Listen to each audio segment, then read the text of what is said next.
L'été arrive, bon c'est vrai que ces derniers temps, ces derniers jours, il a pas mal plu. On a quand même eu des grosses journées, des beaux soleils avec des grosses chaleurs. Je ne sais pas pour vous, mais moi j'ai eu un coup de soleil une fois, je me souviens, c'était là, tout en haut du dos, au niveau de la nuque, c'était horrible. Franchement ça brûlait et tout, à peine qu'on touchait, ça faisait super mal, c'était tout rouge.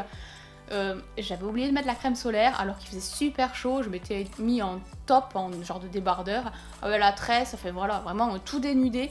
Alors chaque fois que je mettais mon sac à main, un petit t-shirt ou les bretelles de soutien-gorge, alors là, je douillais, franchement ça faisait super mal. J'ai regretté de ne pas avoir mis ma crème solaire ce jour-là. Dans cette vidéo, je vais donc vous parler des coups de soleil, on y va de suite, c'est parti! Coucou tout le monde, j'espère que vous allez bien. Aujourd'hui, on se retrouve donc dans une nouvelle vidéo pour parler des coups de soleil. C'est jamais agréable d'avoir un coup de soleil, pourtant il y a quelques gestes à savoir, quelques gestes à faire. Si par exemple il fait super beau, le ciel super bleu avec un beau gros soleil qui chauffe, déjà faut rester à l'ombre, faut éviter de rester au soleil trop longtemps.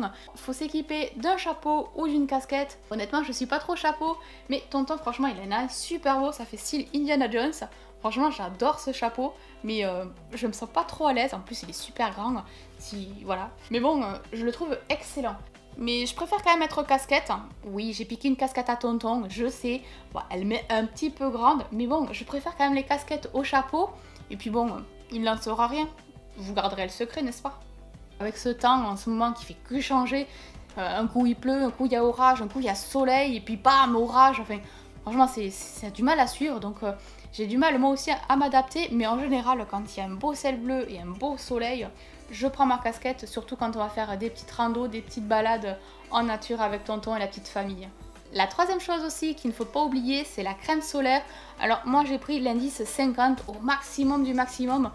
Pourquoi? Parce que comme ça au moins ça protège un maximum notamment, hein, mais aussi par rapport aux tatous, parce que les tatous, si on les protège pas suffisamment, ils s'abîment avec le temps, donc ça serait vraiment dommage. Je m'équipe toujours avec de la crème solaire, mais quand on fait des balades ou des randos, le mieux c'est d'avoir un petit pot. Alors moi mon petit pot c'est un petit nounours, et là j'ai mis ma crème solaire, du coup j'ai mis le côté sun pour soleil, et je l'emmène partout, dans mon sac à main, hop, j'ai ma crème solaire. Et puis c'est toujours mieux que ce gros tube à transporter dans le sac.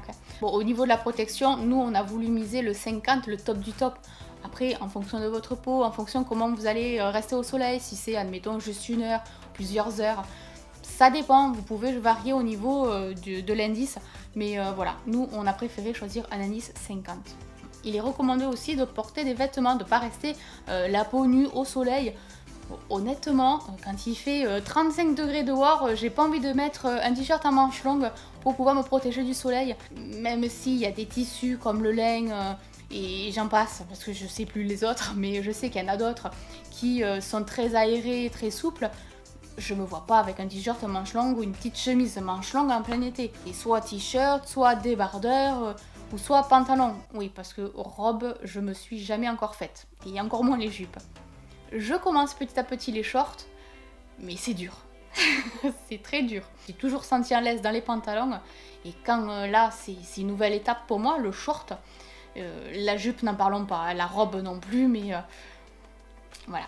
Je doute pas qu'on peut être à l'aise en robe, en jupe, en short, mais j'ai du mal. J'ai du mal à être à l'aise. Donc on y va petit à petit et on verra bien cet été l'étape supérieure que je voudrais franchir. Il existe aussi des vêtements qui retiennent les UV, mais bon, honnêtement, si c'est pour étouffer dedans et avoir super chaud, je préfère quand même rester en t-shirt ou en top, et puis après me mettre de la crème solaire, faire attention, rester à l'ombre, adapter une casquette ou un chapeau, et voilà, d'autres gestes qui pourront empêcher les coups de soleil. J'ai lu un truc sur internet pour savoir si le soleil est très mauvais ou est correct, on va dire, on se fie à l'ombre. Si par exemple on se met dehors, donc en plein soleil, et qu'on compare l'ombre à notre taille, si l'ombre est plus petite que nous, le soleil est plutôt correct, mais si toutefois l'ombre est plus grande que nous, là par contre il faut vraiment se méfier du soleil, et là c'est le plus dangereux. C'est une petite astuce, je l'ai appris il n'y a pas longtemps,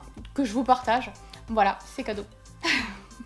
Dis donc, mais l'air de rien, tonton il a une tête mais énorme. Regardez ça. Et si toutefois on attrape un coup de soleil, il faut beaucoup boire pour éviter la déshydratation, parce que le coup de soleil ça chauffe, ça déshydrate la peau, j'ai du mal. Et du coup, on peut être un petit peu fatigué, un petit peu, voilà, pas tip top. Donc, ne pas hésiter à beaucoup boire. Ne pas hésiter, si toutefois ça fait vraiment mal, à prendre un anti-inflammatoire. Parce que, bon, voilà, arrive à un moment donné, faut se soulager, faut pas non plus rester dans le mal. Donc, prendre un anti-inflammatoire. On peut aussi mettre une pommade pour soulager la brûlure. Donc voilà, n'hésitez pas quand même à prendre soin de soi. Même si le mal est fait, bon, on va éviter de continuer à souffrir. Autant se soulager un petit peu du mal. Et après, il n'y a plus qu'à patienter que ça passe. Et je crois que c'est à peu près une semaine de douleur pour que le coup de soleil puisse passer. Ouais, c'est des choses qui arrivent. Mais on peut quand même les éviter. Donc si on peut, évitons-les. Bon ben voilà, cette vidéo est à présent terminée, j'espère qu'elle vous aura plu, que vous aurez passé un agréable moment. Si la vidéo vous a plu, n'hésitez pas à me laisser le petit pouce vers le haut, un petit commentaire et pourquoi pas un petit partage. Moi je vous laisse, je fais plein de gros bisous, on se retrouve très vite dans de prochaines vidéos. Bisous, à bientôt, bye bye.